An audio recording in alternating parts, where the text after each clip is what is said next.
नमस्कार, आपण पाहत आहे भांडा फोड न्यूज. एका दमात भ्रष्टाचारी कोमात.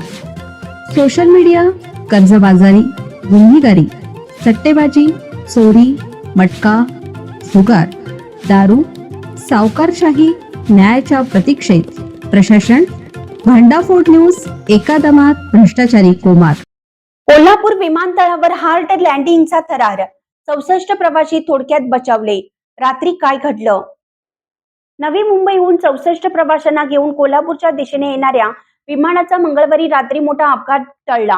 धावपट्टीवर उतरत असताना विमानाचा चाक जोरात आदळल्याने हार्ड लँडिंग प्रवाशांमध्ये प्रचंड घबराट पसरली.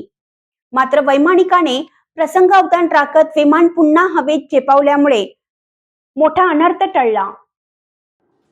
याबाबत सविस्तर माहिती अशी की कोल्हापूर विमानतळावर रात्री एक मोठी दुर्घटना घडली.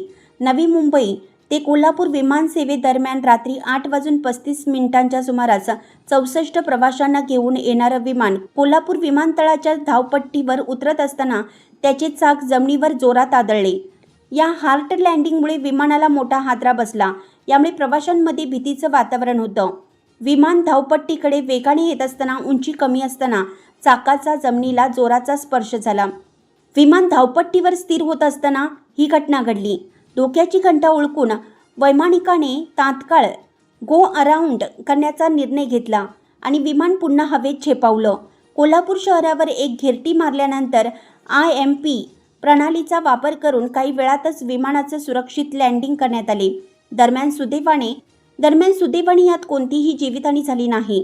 मात्र या घटनेने कोल्हापूर विमानतळावरील नाईट लँडिंग सुविधांच्या सुरक्षेचा प्रश्न पुन्हा एकदा ऐरणीवर आला आहे. विमानतळावर नाईट लँडिंगसाठी आवश्यक त्या सर्व उपाययोजना करणं गरजेचं असल्याचंच यातून दिसून येतं. तांत्रिक सोयीसुविधा आणि धावपट्टीवरील सुरक्षितता उपाययोजना अधिक सक्षम करण्याची गरज तज्ज्ञांकडून व्यक्त केली जात आहे.